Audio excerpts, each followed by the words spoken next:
Welcome to Capitol Preview, a weekly bipartisan discussion with Iowa legislators about the key issues facing our state. Brought to you by Mediacom. Welcome to Capitol Preview, a show where we discuss important issues with our state representatives. Capitol Preview is brought to you by MC22. I'm Bill Peard with the Iowa Cable and Telecommunications Association, and I'll be your host this morning. Our guest today is Representative John Landon, Republican from Ankeny. John, thanks for coming in this morning. It's good to have you. It's a pleasure to be here. Thank you for inviting me. Hey, I'm going to just kind of, we just kind of have a conversation here for our viewers watching at home. And so to start out with, I'm just going to kind of ask you, what do you think we're going to do as far as getting out of the session? Do you think things are on task, and what are some of the big things left to do? And then we'll kind of just launch into some of the issues that are important to you. Sure. Well, that's a great question, and I fully anticipate that the budget agreement is coming together, and that that's the reason that we come to the legislature, that we'll make an agreed upon budget that is balanced, that's fair and meets priorities. And we need to meet the priorities of both parties in the end. And while it's difficult to do, we've done it every year, and I fully anticipate we'll do it again this year, and the governor will sign it. Because, John, you know that by law, right, the Iowa legislature has to balance the budget. Yes, exactly. Yep. So let's just launch in. So can you discuss with me the accountability for the bridge repair project and replacement on secondary road systems? I know this is important because a lot of Iowa is rural. So yes. I have 2 rural townships in my district with a number of bridges. It's an important issue not only in Polk County, but in all the other 98 counties also. When the debate took place really for 2 years on the right amount of funding for the road use tax fund, the issue was made of the secondary road system, and specifically the 5,000 impaired bridges on that structure, and about 1,500 of those bridges carry less than 35 vehicles a day. So they're not really critical, but they're important to the people that use those bridges. Absolutely. And are serving. Yep. The issue became the amount of money, of course, and the requirements, because some of those bridges, as an average, probably run close to $1 million to replace each one. And should we do that? Mm-hmm. It was a very significant amount of money that was required, and so in the end, we passed this road use tax fund increase of 10 cents a gallon, but there was no accountability portion in that bill. Mm-hmm. So I felt it, as being a member of the House Transportation Committee, that it was important that we continue down the road of asking the counties to provide some degree of accountability, some degree at least where we can see if the amount of money being provided is making progress on that inventory of bridges that are impaired, or are we adding more bridges to it every year and we're actually losing ground? Yeah. That's the last thing that we want to do. Right. So my bill has asked the county engineers to file with the DOT annually a report on the bridges as to their progress in either repairing or replacing, or what their plans are for the rest of the impaired inventory that they have under their jurisdiction, and try and just get an aggregate measurement of all 99 counties in one report. We're not trying to identify any one county or any portion of a project or a bridge. We just want to see aggregately, are we making progress? Was this the right thing to do? And if not, we may need to address it some more. Mm-hmm. Well, John, do you think that 10% gas tax increase is going to be enough to repair the bridge? I mean, can you kind of give me a perspective of the bridge situation, how bad they are, and if the money that this tax will provide is going to take care of that?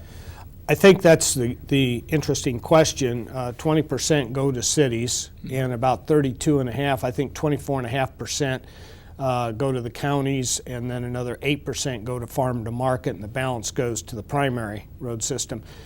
The primary road system was never an issue because the bridges were pretty much repaired and carrying full loads. Right. It was the secondary road.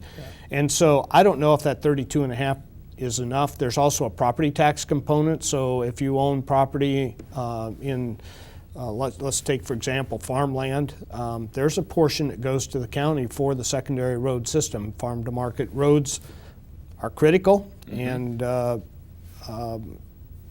we'll see if there's a balance there, if we've struck that balance with this 10 cents that we did, or if it needs to be, if we need to have a discussion to reconfigure it. But I would not entertain a discussion personally about raising that. I don't see another tax Yeah, increase. no, I was just trying to but- get a perspective because obviously we didn't have a road use tax for a long, long time. It's been several decades. And probably as a result of that, and correct me if I'm wrong, that's probably why the bridges are in the repair that they are, because they didn't have the money to fix them. So Yeah, it really gets interesting when you break it down to county supervisors and the county budgets and how that all goes. But that's not for our purpose. We just want to see if the bridges are actually getting repaired, if the timeline is acceptable to the public, and we're getting the job done for Iowans. That's what we did that for. it's very interesting, and I appreciate that work. Sure, thank you. The importance of the coupling bill and consumable double sales tax issue for the manufacturing process. I know that seems like a mouthful, but kind of break that down a little bit so our public at home can kind of understand that. Sure. Well, it was important enough that it was the first bill that we passed in the House this year. I think on January 29th or thereabouts, we passed the coupling bill and sent it over to the Senate, where there was no action on it for several weeks or even over a month. But in the end, for at least for the last 5 years, that coupling bill has been passed without a single vote of opposition from either party. And so the important part of this discussion is that folks realize this impacts the 2015 tax year, calendar year 2015. So people are trying to file, trying to go ahead and pay their taxes, and we haven't done this coupling bill. So the important part is Section 179, which allows $500,000 investment in equipment, different items for small businesses to be depreciated. The federal government realized the importance of that and made that permanent. They've been the ones that have lagged in years past, but this year they got out in front of that issue and passed a permanent bill, and we're only able to discuss 2015 at this time, but for that 1 year, the House did pass this bill, did send it over to the Senate. Eventually the Senate took it up and passed it, and it's now in front of the governor. There's a very important part of that that relates to manufacturing, a double taxation issue. So what we call consumables are products that are used in the manufacturing process that last less than 12 months. So what would items like that be? Well, they could be drill bits, they could be sanding belts, they could be grinding wheels, different items like that. Sure. That are just part of the everyday manufacturing process, but they were taxed. And the Department of Revenue had passed rules that said because they were a short-term life that they should be taxed. Well, then in the final process, whatever product that the manufacturer is making was then taxed again. Okay. So we had a double taxation issue, very unfair and very costly to our manufacturing industry. And again, it's an impairment to locate in Iowa. It's a reason not to do something. So we felt that it was critical to get this passed and continue to grow jobs. And even though we have very low unemployment in Iowa, We want to see that. We want to see every Iowan have that opportunity for a high-quality job, and this is part of that effort. Yep. Very good, and I know you're passionate about that. I think that's important work.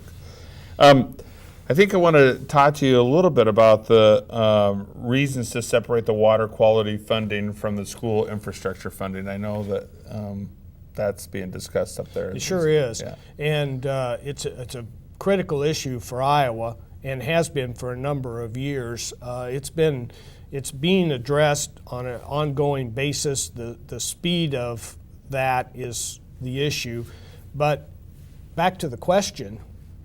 What do the two have in common? Mm-hmm. Absolutely nothing. They're two completely separate, different issues that really get complicated if you try and discuss one in relationship to the other.